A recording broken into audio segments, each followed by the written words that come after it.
Careers for STEM Majors program. We're going to go ahead and get started very shortly. Just a quick reminder to please make sure that your audio is on your computer. We do have a Q&A question section, and we'll be answering the panelists or the participant questions within the Q&A as we go through our moderated panel. Please make sure that you also scan the QR code so that we can see who is here for attendance purposes. And just a reminder that this program will be recorded. My name is Roni Rufian, and I will be giving you guys just a few more minutes, and we're going to be starting the program. Thank you.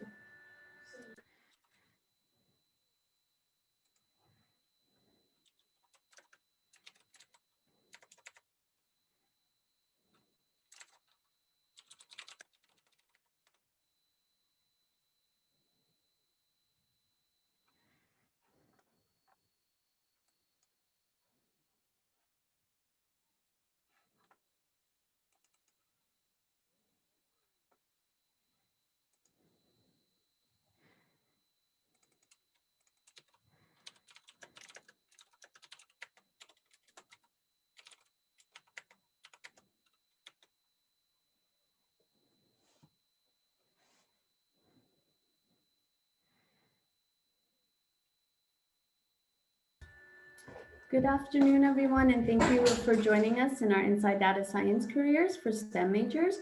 My name is Roni Rufian. I'm a career engagement educator at the UCLA Career Center. This program is in a collaboration with the Alumni Career Engagement Department, the Alumni Association. We're very excited to be collaborating with them today and bringing you this wonderful program. We have three amazing panelists, which we'll be introducing to you all shortly. Before we begin, I wanted to just give you guys, for those of you who've just joined the webinar, a couple quick reminders that this program session is being recorded right now. We do recommend you using your computer audio and make sure that that's on and so on. We do have a Q&A feature available. So if you have any questions, feel free to put it in the Q&A box, and we will try our best leave time towards the end of the panel to answer questions. You do also have the opportunity to network with panelists. So we will have a networking session from 4 to 4:30, which will be included in a Zoom meeting session. So we'll give you guys that link as well, so you can go ahead and connect with the panelists from 4 to 4:30. More importantly, if you have not done so, please scan the QR code for attendance purposes so that we can continue to provide you guys these wonderful programs. And we would like to know who's here as well. All right, so we're going to go ahead and get started with the program because I do want to get to our wonderful panel. And with some technical difficulties. There we go. Okay, so actually I'm going to go ahead and get started. I'm hoping that many of you guys have visited us before and it's not your first time as being part of any of our programs. But just a quick rundown. Obviously, all our programs at the Career Center are virtual. So we have a lot of great programming that we continue to offer students. We have our virtual career advising one-on-one appointments that are through Handshake. We do have our drop-in sessions or 15-minute sessions Tuesdays through Thursdays. Those sessions are great if you need help as far as resume, cover letter reviews. The one-on-one sessions, the 30-minute sessions are scheduled, or the purpose of those is if you're still trying to figure out like, what is it that I really want to do? Is data science the right field for me? What are some options within this field? So those would be types of conversations you would have in those one-on-one sessions with a career counselor. We have lots of events and workshops like this as well. As I go through the presentation, I'm going to show you some of those events that are happening virtually. Employers info sessions are available literally right and left on Handshake. When you go under our events calendar, employers are posting virtual info sessions consistently and all the time. I know that, for example, Citibank is actually having a virtual info session, and they're bringing in data scientists to come and talk to students about working for a company like Citi. So, definitely take a look at our employer info sessions through Handshake as well. Our on-campus recruiting is on hold. It was a process that we were having students go through when we were in person, and we're definitely planning to bring that up. But again, it's an opportunity that you can definitely go through our on-campus recruiting once we get physically back on campus. And then our website is a great resource with lots of articles and resources that's available. I want to also promote our Career Center YouTube page, which all of our programming is recorded and put on our YouTube channel that you guys can view and watch anytime you like, 24 hours a day. So this is a quick rundown of some of our services. Let me give you a little bit more detail as far as some of the programming that I mentioned. So for example, our programming for today, and then as you can see, we do have a lot of great programming that's coming up. For those of you who are thinking like grad school, master's program is something that I would like to pursue maybe within a field like data science. We do offer, for example, GRE practice tests through Princeton Review and so on, and that's an actual test where you get to take the test online virtually through Princeton Review. We have our assessment programs, which are great in helping you figure out, what are my strengths, what's my personality type, what is it that I'm interested in. So take a look at our winter programming. Again, all on Handshake under events tab.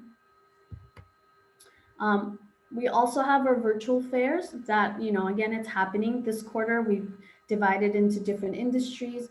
When you click on fairs under your Handshake account, there is a platform where it teaches you how to navigate a virtual fair. So we're not going to just have you go in and figure it out on your own. There is a great tutorial on there, which will allows you to actually sign up time slots to meet with recruiters. And the one that I did want to bring to your attention is the UCLA ENT Fair, Computer Science and Data Science.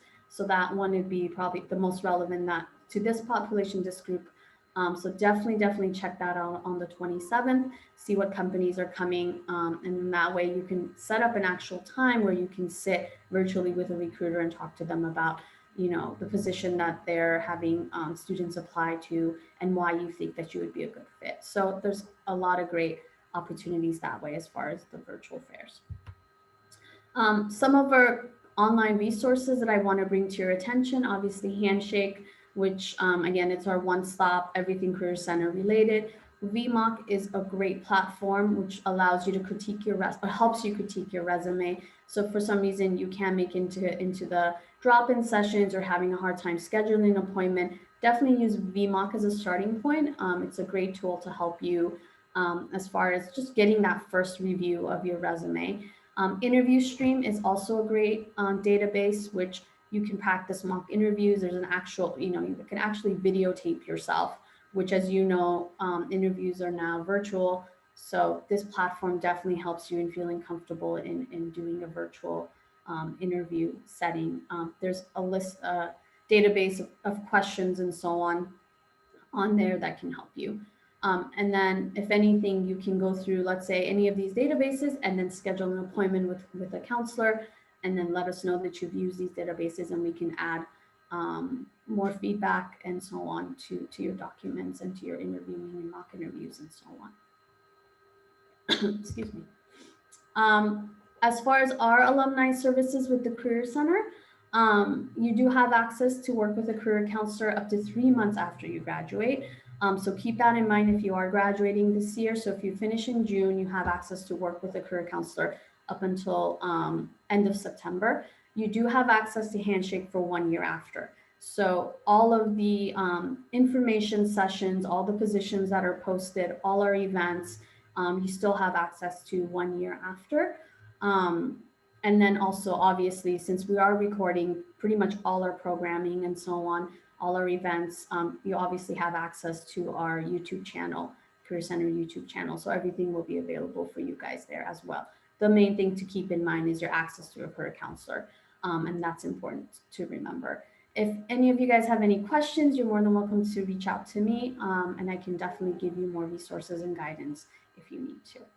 So that is for the Career Center. I now wanted to introduce Christian Chavez, who will be talking about the Alumni Career Engagement Department and their programming as well. Thanks, Roni. Hi, everyone. My name is Christian Chavez, and I'm an Associate Director for UCLA Alumni Career Engagement, We're a team housed within UCLA Alumni Affairs, and I'm excited to be here this afternoon and want to give a warm welcome to the attendees and panel of speakers. Before we get started, I wanted to share some additional resources offered by our team. First, Bruin Edge is a weekly newsletter that shares quick career tips, professional events and programs open to UCLA students, and open jobs and internships. You can sign up for it by visiting the bit.ly link on this slide, or you can visit our website, which is ace.alumni.ucla.edu. Next is the Bruin Success Podcast. On this podcast, UCLA alumni discuss their careers, what has helped them most in their journeys, and their tips for professional and personal success. We've also begun featuring shorter career tips episodes, so if you haven't subscribed, I encourage you to do so on your favorite podcast app. And then finally, UCLA One is UCLA's exclusive online networking tool. It's similar to LinkedIn, where you can search for other Bruins, join different groups, and find leads on jobs and internships. And if you have any questions about these resources mentioned here or other resources offered by our team, you can feel free to reach out to our email address, which is ace@support.ucla.edu. Thanks so much, and I'll pass it back to Roni. Thank you, Christian. Really appreciate that. All right, so let's go through our last couple slides, and we're going to start the panel very shortly. Again, there is the Q&A, so if there are any questions as we go through the panel, feel free to put that in there, and we'll try and get to those as best as we can. Again, I'm going to try and leave some time towards the end of the panel discussion so that students can get their questions answered as well. All right. So I want to start the panel portion again. We're very, very excited for our panelists. I want to thank them for their time today. And I'm gonna leave this slide up as we go through the presentation, just so that students have an idea of who who is part of our panel, and if they have specific questions and so on. But I wanted to go ahead and have the panelists start by introducing themselves. Give us a brief intro, your name, your education as far as what was your undergraduate degree in, what did you pursue as a graduate in graduate school, a little bit about your work history, who's your current employer, and your title. So I don't have any preference as far as how I do the panel. I can maybe start with Annie because you're on top of my list here, if you don't mind. So if you don't mind starting, that would be great. Sure, we can start alphabetically. I'm always first. Yeah, so I'm Annie Flippo. I have a Bachelor of Science in Math and Economics. My master's degree is in economics. I have 25 years experience in software engineering, product management, and now data science. I'm currently the director of data science at an advertising technology company, it's an ad tech company called inMarket Media. Hello. Thank you, Annie. We can go alphabetical this time. Kyle, would you like to? Sure. I am Kyle Polich. I have a bachelor's in computer science and a master's as well, with a focus in artificial intelligence. For the last, I guess, 6 or 7 years now, in 2014, I co-founded a small boutique consulting agency called Data Skeptic. We're best known for producing the Data Skeptic podcast, but the day-to-day of it is we have like a data processing middleware, and we work with partner groups to deploy it on various projects. Great, thank you very much. And Irina? Sure. Hi, everyone. Thank you, Ronnie and the team for inviting me. It's nice to be back again this year. So I'm a super Bruin, which means I went to UCLA for undergrad and grad. So as an undergrad, I studied statistics and economics, and I did math as a minor. Then I came back to get my master's degree in statistics and loved it so much. I came back to do a PhD. And so for my PhD, I developed a novel image compression algorithm to find similarities between two storms on Jupiter, and actually was really excited when the Juno mission confirmed my findings 6 years later. So I've been in the industry for 10 years now in data science.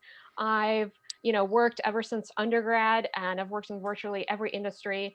And I consult mainly for startups, helping them figure out how can you use data to make their customers happier.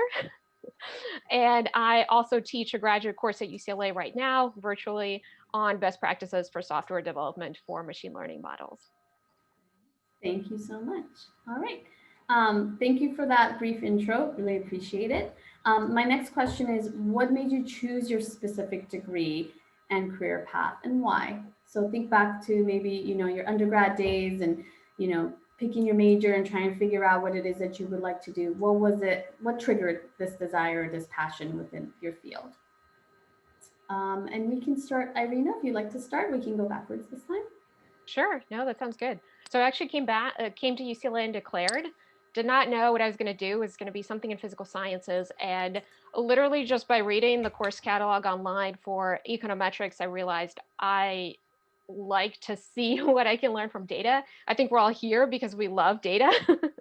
What I love the most is kind of learning about the world around me and about myself through data. So for instance, what am I watching versus what I should be watching?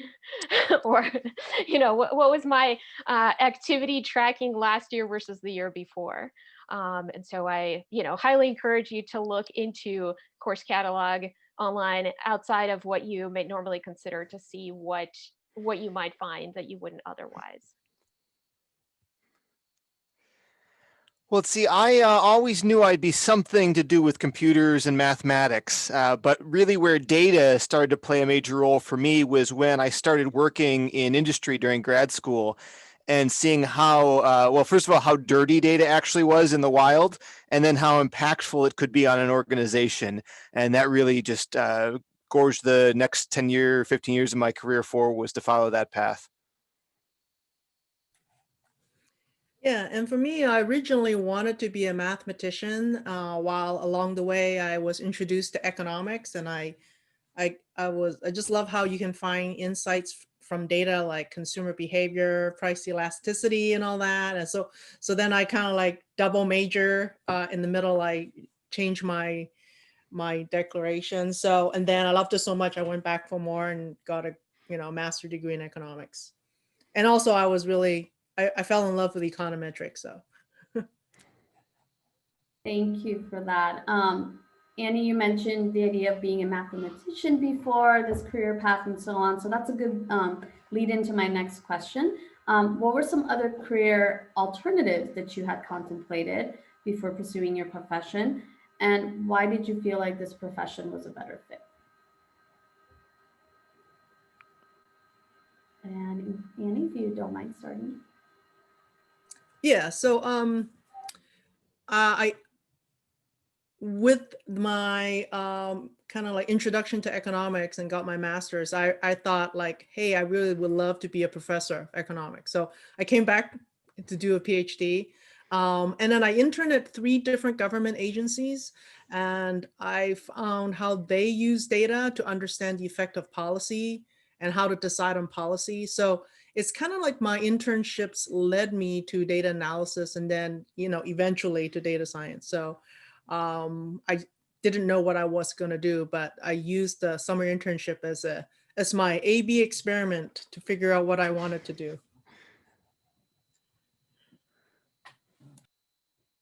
Kyle? Well, let's see. I think originally my earliest plans were to be academic track. I was in love with theoretical computer science, wanted to work on P versus NP and very esoteric stuff like that, but got pulled away into industry. I guess I easily could have gone into cybersecurity. That was another path that was super appealing to me, but data scientist was just more compelling path, I guess. Thank you. Yeah, that's super interesting. Actually, I didn't know that. We're all considered academia, actually. So when I first graduated undergrad, back in the day, the only jobs were data entry. So I actually, worked in the industry, then went back to get my master's. And then I actually realized I wanted to work at NASA. And so the requirement there is a PhD. And of course, when I graduated, there were all the budget cuts and NASA wasn't hiring. I applied to academic positions. I applied to be a postdoc, I applied to be faculty, and I applied to the industry. Maybe no surprise, industry got back to me first. It was a very non-traditional path back then. I think right now that's a more traditional, you get your PhD and go into industry. And then, of course, I've always enjoyed teaching on the side, and it was really nice to have that opportunity to go back and actually teach starting in 2019. And so this was, bringing it back full circle, but I like doing both. I find that, at the bottom, the end goal is just, what you figure out what you enjoy and then make that path forward. Great, thank you.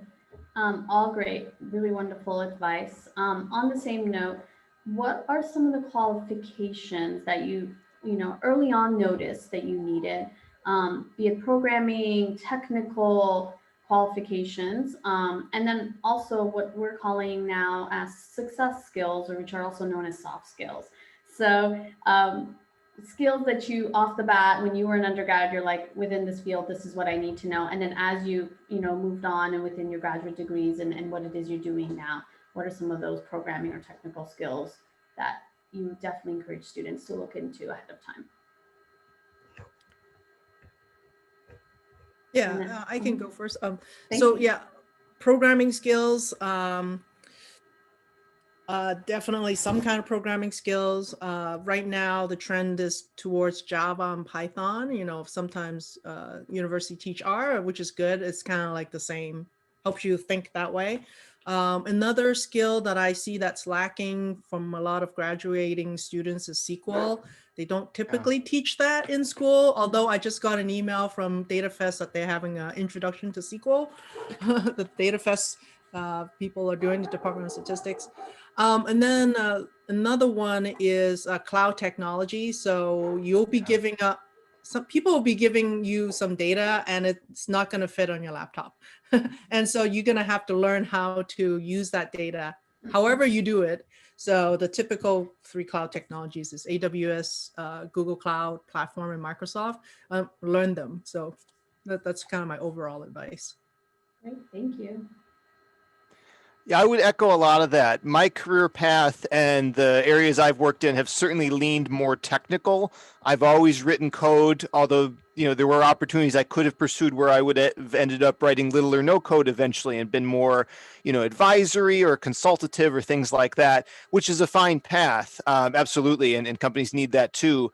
But I have always leaned hard on my ability to get stuff done. And that's been a recipe for success for me to actually implement, not just talk. So always brushing up on your programming skills. I didn't get good at programming until about 6 weeks ago. So you just got to keep going with that. Something I look at when I do technical recruiting is your GitHub profile.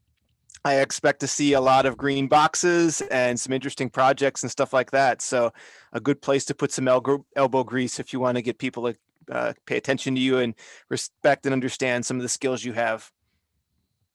Thank you. Yeah, completely agree with that. I will add on the soft skill front, I think being able to be passionate about data, curiosity, you can't teach that. The rest you can. I would say ability to communicate to non-technical stakeholders, and figuring out somebody's coming in with a question. How do you phrase that? How do you want to understand that, but also how do you phrase that so that you can code that up and answer that question? And I keep saying, business question, and know what your end goal is. Yeah. And then of course, if you're in the MAS program, then we'll learn AWS and SQL in my class. So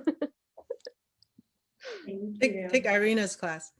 Yeah, so another soft skills I would say is be comfortable in an uncertain environment. You'll be doing stuff that you can't find in a textbook. That's why the business holder is asking you to do it. So data, technology, products, consumers are ever changing. So you just have to be really comfortable in it. So what my experience is, I do a lot of work, hit a dead end, and then be able to let it go and continue on. Yeah. I want to echo something Irene said that I totally dropped the ball on. It's understanding the business problem. I showed up to my first job with a toolbox of a bunch of awesome algorithms and stuff in it. And those were useful, but no one was impressed with the toolbox. It was what you get done with them and understanding the real needs and not how awesome of a way you solve the problem. Great. Those are really wonderful advice and feedback regarding skills and so on. Just maybe a side question as far as soft skills or success skills. have you noticed any one soft skill that you are using more so now that everything, you're virtual and so on more than before, or anyone that you're like, you really need to develop the soft skill if you don't feel like it is a strength of yours? Well, I would say for me, communication with the close collaborators I have is always an ongoing process. Everybody is, first of all, a human being with all unique and different needs. Some people want, a very intensive back and forth where we're touching base constantly. Other people want to go into a cave, solve the problem, and come out. So of course you have to find people that are compatible with your work style, but everyone has to figure out how to collaborate and work together. And it's not like you behave one way with every engineer who's this type or another. Everybody's an individual. So figuring out the right communications pathways is an ongoing process, I guess. Great, thank you. And Yeah, and for my work is that we have a lot of product manager or executive leaders who want to do stuff with data science that is like data science is not magic. And so I spent a lot of time explaining how I cannot be clairvoyant and figure out like what people are going to click on. Like, we can test it, we can figure out what they're about to buy, but we can't tell you exactly, with 100% accuracy why people do things. So that's why we experiment. So sometimes I feel like I have to spend a lot of time backing people off of a cliff so that we don't spend a lot of development time into a dead end, because I see all data in our company and I see everything that's happening. So trying to move the needle forward in a kind of productive way is kind of like most of what I do. Mm-hmm. Yeah, and echoing actually what Andy just said, the bringing people back from the cliff, completely agree. So I work with, a lot of startups, some are early stage, and they come to me and say, okay, we want to do AI. Okay, great. What do your stakeholders need? How are you actually going to be using it? How are they going to make that difference? How are you going to be using this in your product? How are you going to make your customers happier? And what does that smallest little scope down thing going to look like so that it's more practical, and then we can iterate on that rather than a 4-year project when you don't have the runway. So it's a lot of asking hard questions. thank you. Kind of the same line as far as what it is day to day. My next question is, what does your typical day during the virtual world look like? And how does your typical day look like pre-pandemic? So what are the major changes that you noticed within the last 9 months within your position? So my company had a policy that if you're a people manager, come into the office because we really need you to be talking to people and get your point across. And then I live kind of far away. So I always try to, have flexible schedule. But now that this big experiment where everybody is remote, we found out that, hey, even if you're a people manager, you don't have to go in. So one is that pre-pandemic and now, I have a lot of combinations of meetings with product managers, data engineers, stakeholders, and then do a lot of actual hands-on work. I still do that, except I just do it remotely now. And I spent the time I would have commuted exercising and sleeping a half an hour more in the morning. So that's really great. And, my day's still the same. I have a lot of ad hoc questions about data and product. I still run the Scrum, and I talk to data engineers who I rely on for my work. So I still do that. And our team is actually more spread out now. Like we have people from the East Coast all the way to here to LA and Oregon. So we were already sort of distributed, but now we're 100% remote. So I think that's a good trend. Yeah, we gave up our lease in July and are now 100% remote. By force, right? Because we had to, or I guess we didn't absolutely have to, but it was simple for us to do that. We were just so fortunate that the career paths we chose worked out this way. It's not required we go to a place and see people. So it was, a little bit of a pain, but we figured it out to transition the company into fully remote. And And we use Discourse, which I guess is big in the gaming community mostly. That's our kind of like new office channel. But myself and the core group of us, because we're a small company, are just on the system every day. And it's like we're always there, but whenever somebody speaks up, the others can hear you and you chime in. So we have this open channel, and sometimes people need to drop off. That's been a little different. I feel like we're actually talking more than we used to, even though we sat next to one another. Maybe it's a plus, but other than that, I've been lucky that our day hasn't changed dramatically, really. Thank you. So I don't actually, so being in consulting lecture, I don't have a typical day. I have a typical week. My Tuesday, Thursdays kind of meetings, because I realize I'd rather have a full day of meetings, and then my other days are more productive. And then I have, when I teach after hours, Tuesday, office hours, Wednesday nights, I teach my class. And I found that my schedule hasn't changed too much, but I found that now people are more receptive to Zoom for virtual coffee. So I've enjoyed that a lot. Yeah, my commute has also gone down a lot. And now I definitely do a lot more scheduling time on my calendar to go for a walk or workout, even on Tuesday, Thursdays. One thing I'm trying this year actually is no emails or social media on weekends. It is really hard to get started. I tried it at the end of December, and I'm going to try to do it for as long as possible. Great, thank you. All right. So yeah, there's definitely some perks to working remotely that I can also relate to as well. My next question is, what do you find most challenging and most rewarding about your position, and in particular your industry?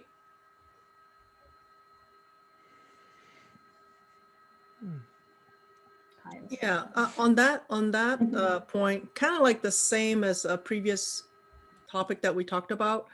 So it's an ever-changing industry. So once you deploy a model, the technology may have changed, or the stack may have changed, or the company decide to go with a different vendor, or they're like, hey, don't use this now, we're going to use something else. So you're going to have to redeploy and refactor your code and pretty much redevelop something over again. Like maybe you developed it in Python, but now they want you to use the GCP AI platform. Like, oh, okay, now I gotta redo it that way. So that's the challenge. For me, the most rewarding is the result of the products. So we were asked to create like a better targeting strategy 2019, and then we ended up building a brand new product that brought in about 5% of the company's revenue. So that's really great. And another thing that we do, stuff that's behind the scenes people don't really see, is that we do a lot of data cleaning and prediction. Like we're in location data. So then we know where people go in the physical world. And then that data is used to write articles, and it gets picked up by Wall Street Journal and other business journals. So that's really, really rewarding. For me, I think the biggest reward I get is the quick accelerators we can find. Spinning off a little bit of like Annie's point, that they came up with a new idea and suddenly here's a brand new revenue stream that's 5% that didn't exist before. Data is very powerful when used correctly and appropriately. And I can't say it happens every week, but there's a lot of those tentpole moments in my career where we found something, we solved an issue or improved something, and there was some important graph that went like this to going like this. And that's usually dollars on the y-axis as well. So it's a really exciting thing to do.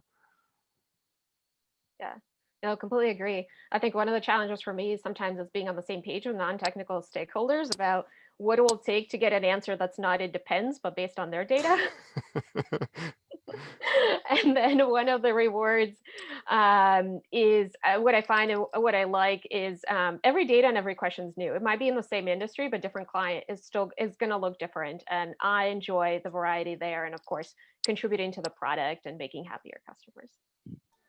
Great, thank you for those for the information. What changes do you foresee continuing in your industry, be it within short-term or possibly long-term period? Well, for me, I think there's going to be a continued evolution of the tools and off-the-shelf solutions that solve a lot of the problems that I used to be paid to solve.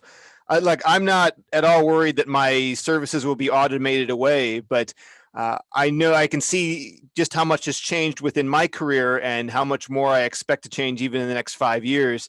the ability for systems to communicate and for a lot of automation to take place in a machine learning pipeline, there's a lot of potential to make that cheaper, faster, and better than it's ever been. So keeping up with that and figuring out how we can now, what one person might have, or what 10 people used to be able to accomplish, one person can now do. How can I become a titan in that regard and keep up with all those tools and be really effective?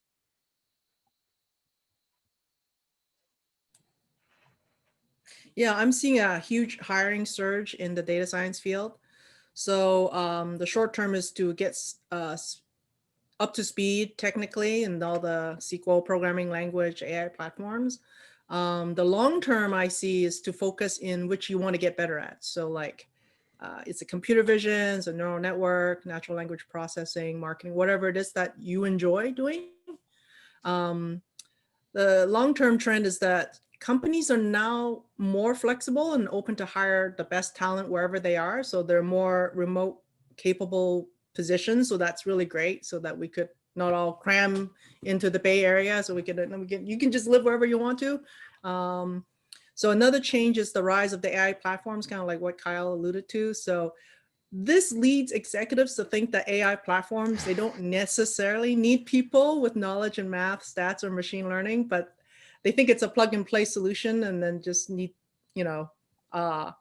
somebody without those knowledge to run, pull the knobs and turn the levers. But that's not true. You still need a really skilled person who understand the underlying, how all the machine algorithm works to make that decision, what to do. So I think the long-term trend is you not only need to know all the other stuff that we just talked about, then you also have to keep up with all the latest development and all the many, many AI platforms that are out there. Yeah, completely agree with both of the above. I think my advice on that is learn how you learn, because the tech is going to change every 2 years. We heard, no SQL 4 years ago, now it's cloud. There's going to be something else in 2 to 3 years. I think touching base also on a little bit that what Annie said about the roles. I think I actually have 2 predictions in the long term. Either we're going to have more specialized roles for, we have the data engineers coming out, or we'll see, I think, one person full stack analytics. They'll just do everything. So we'll see. I'm curious where that's going to be in 3 to 5 years. Thank you very much. My next couple questions are more so along the lines of final thought and what you wish you would have known before coming into your industry. But what do you wish you would have known before entering your particular career path? As you think back to our undergrad students, and this could be, again, you'd mentioned technical skills and programming skills, but anything else as far as maybe building a network, building a mentorship for themselves, things like that. Any advice or feedback would be great. Well, I wished I had better understood there was a community of professionals in pretty much, for sure here in LA, but really any major city, I'm sure, has similar things. I know where I grew up in Chicago does, but I didn't take advantage of it when I was there because I was kind of unaware of these sorts of things. But connecting with mentors, and obviously I imagine it's all different under COVID, but I used to go to a lot of in-person meetups. In fact, that's where I met the other panelists today. We've known each other from being in the community, just at these kind of serendipitously at these events. That's where I heard the real from the trenches war stories, if you will, of the people with the battle scars who were there doing the cool project. How did they get into the position? What was difficult about it? What's the job actually like versus what I read on the company's website? And I didn't really get access to that wisdom until later in life. I wish I had known more about how to get involved in a community like that.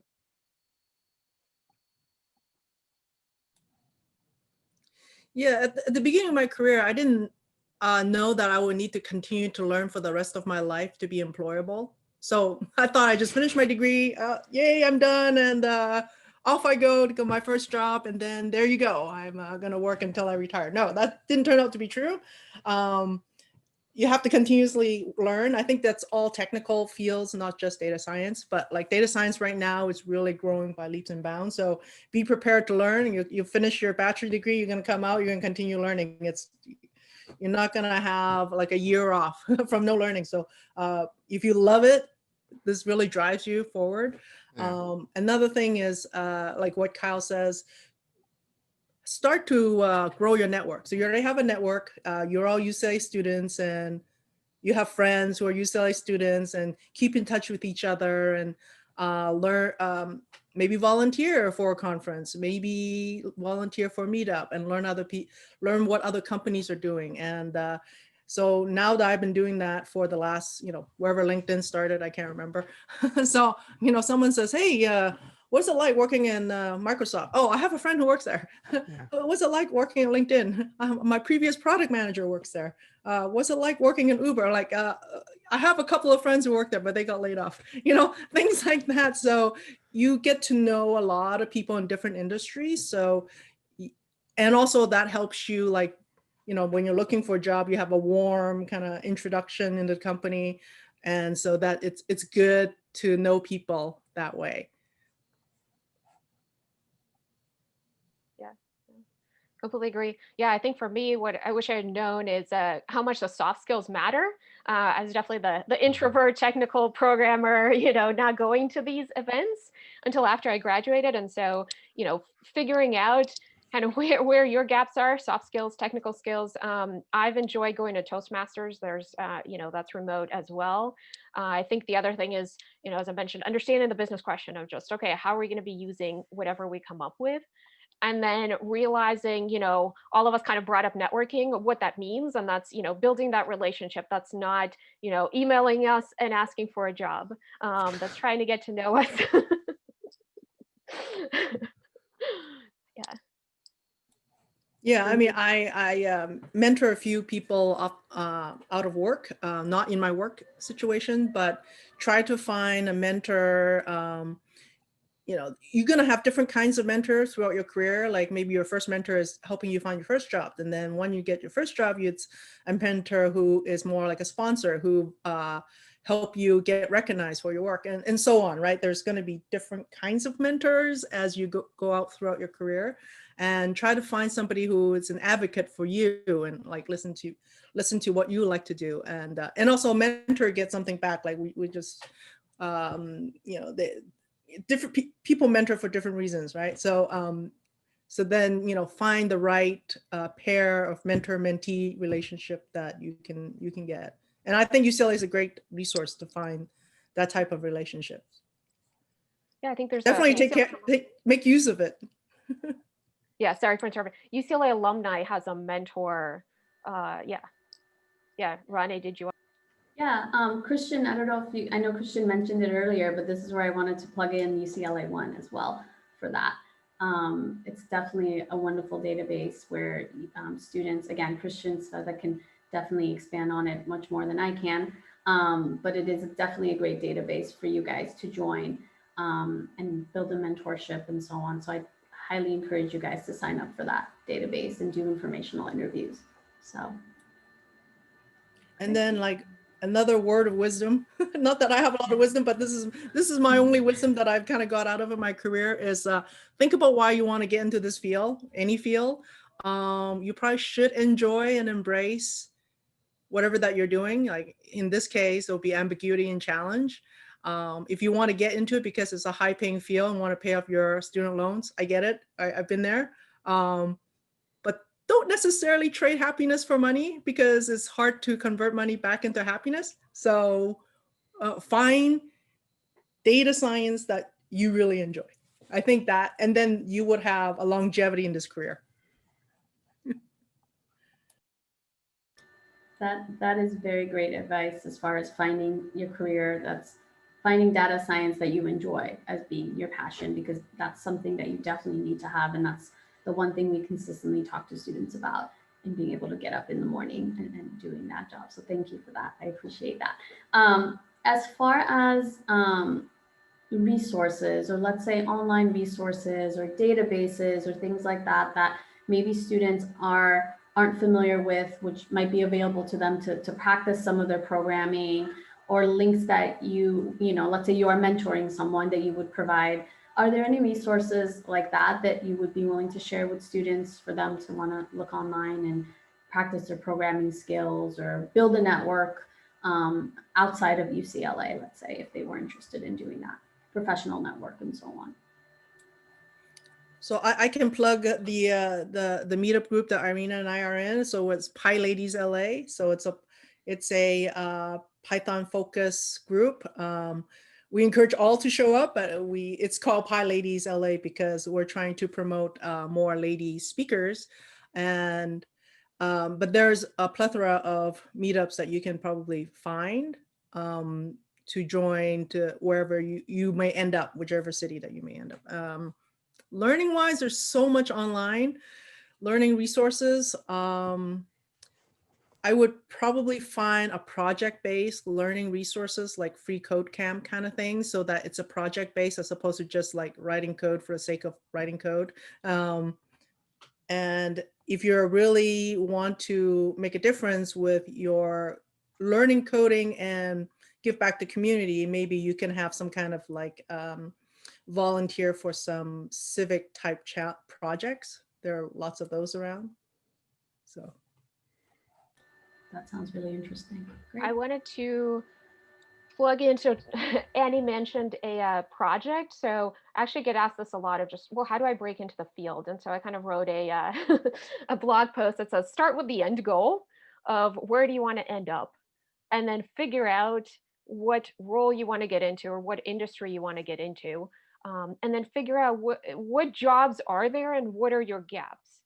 And then that'll kind of frame of what do you need to work on. And by what that is it just depends. For everyone, a project's different. Some people like to do a data analysis project. For me personally, my project is a tutorial. I've enjoyed, hence my teaching too, is, that's one of my projects that I just, enjoy. And then you can tailor that to your resume and the cover letter. And so when you're applying, you can mention that. So it's very, very specific to where you want to go.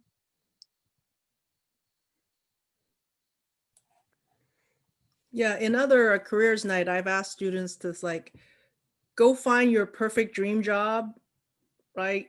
On LinkedIn or Indeed or wherever job postings are, look at the qualifications and see what you have.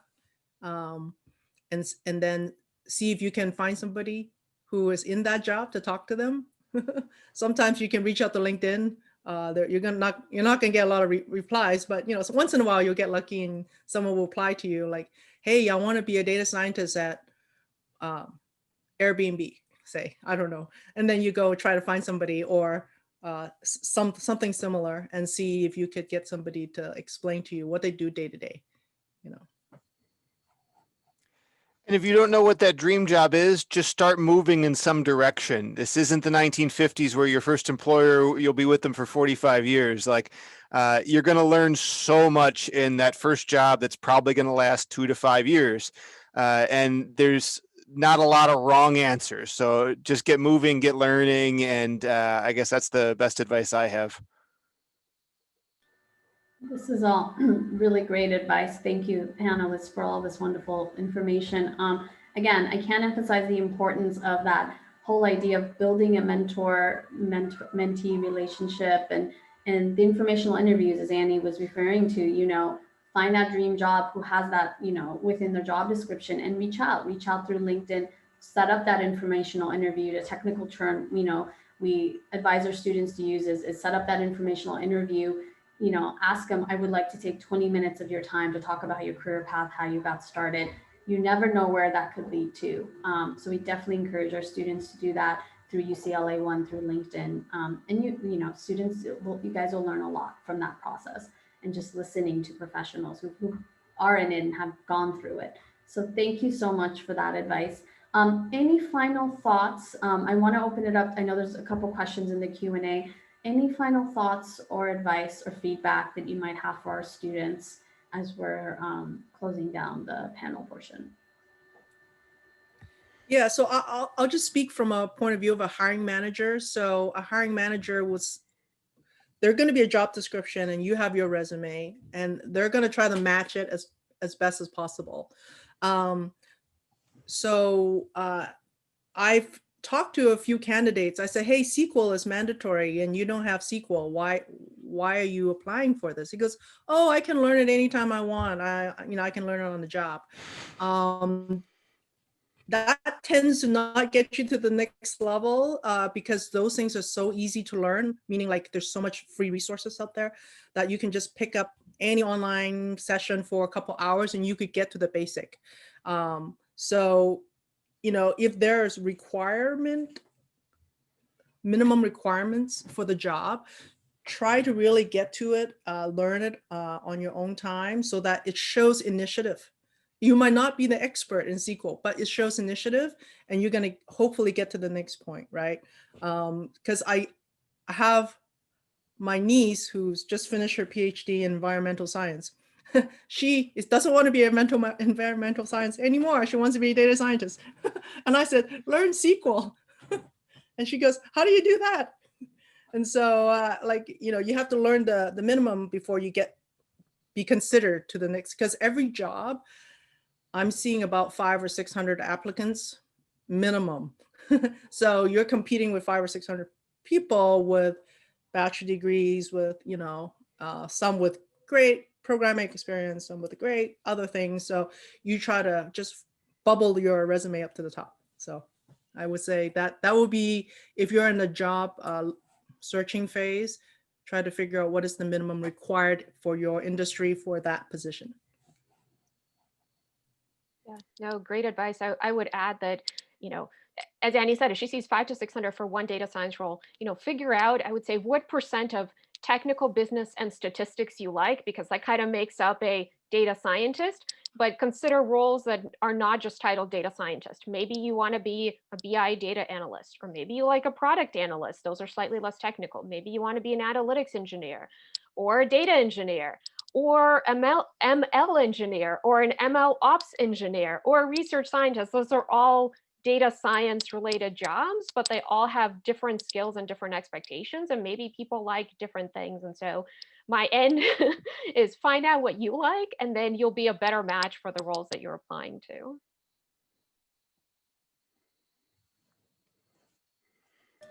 Great.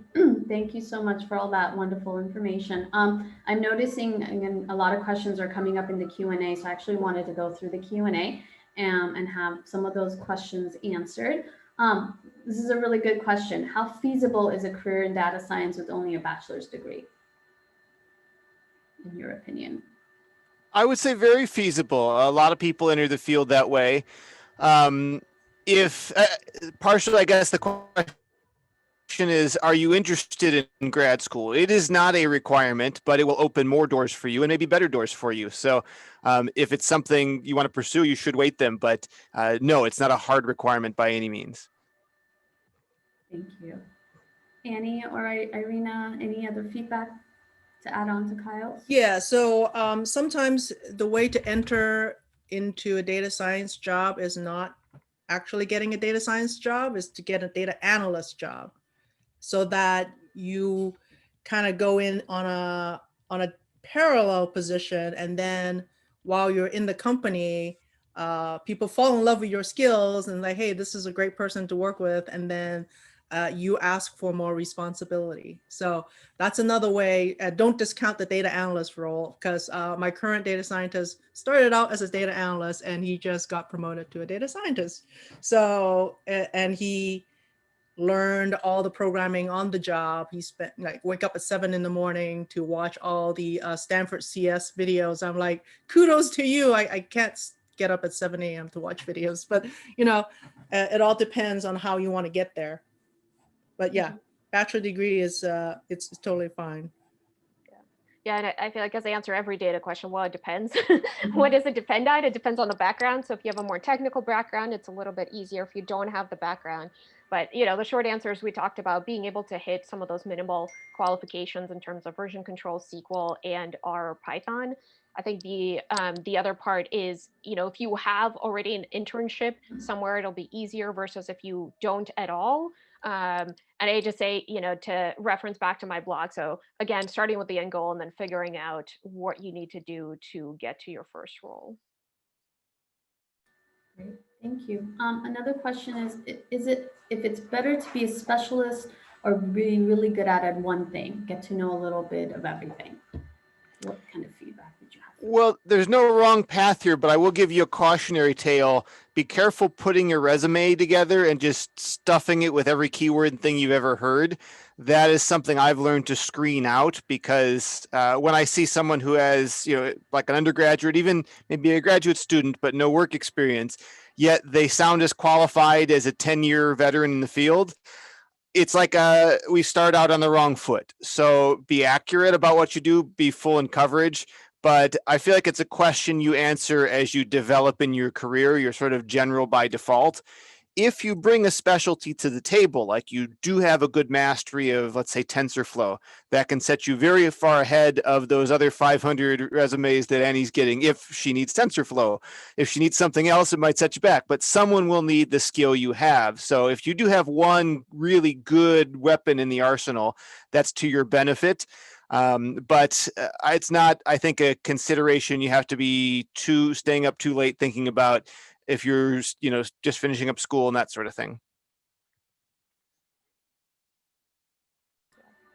And as always, my answer is going to be depends also. It depends on the roles you're applying. So some roles are very, very specific. So certain startups, certain companies really want you to be a computer vision specialist. So there you need to be the specialist versus most other roles you need to be a generalist. Having a PhD, I find that I've actually straddled both. So my PhD, makes me a specialist in my thesis. It is very narrow. I'm the expert there, but I would consider myself a generalist that will go in deep as needed. And so that's kind of a different skill set, just depending on, I think Annie talked about, right, iterative model development. So if you're iterating more things, you might need to be more specialized. But short answer is, I think, generalist. I would suggest going the generalist route and then digging deeper as needed, but of course depends on interest. Thank you. Yeah, so I would much. say generalist until you figure out what you really love to do. I mean, like there may be some special topic you would want to like focus on. So, but always have a generalist, you kind of walk back from the specialist. If you have a hammer, all the problems are solved with a hammer. But try to have a different tool set but you're really good at the hammer, but you can also use a screwdriver. Great. I'm looking at the time and I do want to get through as many of these Q&A. Also, participants, keep in mind that you will have the opportunity to network with the panelists one-on-one within the breakout session. So these are all really great questions. So feel free to ask more specific questions from the panelists. But I wanted to ask this one. Do any of you have experience working as a data analyst? How does the work of a data analyst differ from that of a data scientist? So I would say for me in my company, data scientist is first and foremost a data analyst first. If they don't know how to analyze data, they're not even in the running. So data analysts will be the people who know how to munch data, how to connect all the different sources together and bring together the insights as requested by the business. They may or may not do the modeling part for the prediction, or that is the second part of data science, which is, maybe, so I think of data science as finding future events or predicting future events. Data analyst is analyzing the data as it is now. So if you think of that, everybody needs to be a data analyst first. If you don't know how to access the data, that makes it really hard. Like we will have to pair you with a data engineer, and that will be for me not a good proposition for me, because I have to hire another person to pair with the data scientist in order for them to be productive. So I need that one person to do it all. I wanted to ask one more question, and then I would like to start the networking session. What advice would you have for someone trying to get into this field by starting with an internship? So, but lacking real projects or data experience. Well, if you can get yourself an internship, just do it. I mean, that's a wonderful way to immerse yourself on how a company operates, which you probably had little or no exposure to. Even like how it's structured in terms of there are departments and there's little political rivalry sometimes and all that kind of stuff. An internship puts very little burden on you. You're not like going to be expected, you must deliver the secret recipe by the end of it. There could be something that's expected of you, and that's very reasonable, but it's generally something where you're getting something out of it and the company's getting a little something out of it. And it's an excellent way to get introduced to a company who might want to employ you later. But if nothing else, to build your network, to get what the day-to-day is, and ask better questions of other people you're networking with so you can contrast it to the experience you just had. Thank you so much. Any other thoughts to that or final thoughts regarding that question? Great. I do apologize. There's a lot of great questions coming in through the Q&A, but again, keep in mind that you will have the opportunity right now to network with the panelists one-on-one. So feel free to ask them these questions. That's what the networking session is for. I wanted to go ahead and share my screen again and put up the next slide, which will guide you guys towards the Zoom link. Hold on 1 second. All right. So we wanted to thank our panelists for being here today and moderating the panel. In order for you guys to get to connect with the panelists, we do have to log off the webinar and log into a Zoom link, Zoom meeting link. That way you'll have the opportunity to pick and choose and go into different breakout room sessions to connect with all our panelists today. The link is on the screen right now. So again, thank you so much for our panelists. At this time, I would like to ask our panelists to please, thank you, and it's posted in the chat here, ask our panelists to log off and join us in our networking session within our Zoom link, and hope that you guys will join our panelists in the networking session. And if you have any questions, I will be here on the webinar, so if you guys have any questions in the Q&A, feel free to do that, or if you're having any technical issues and so on. But again, thank you so much, panelists, for being here, part of our panel. And we look forward to students connecting with you within the next 30 minutes. Thank you so much for your time. Thank you, Ronnie. Thank you. Thank you. Of course.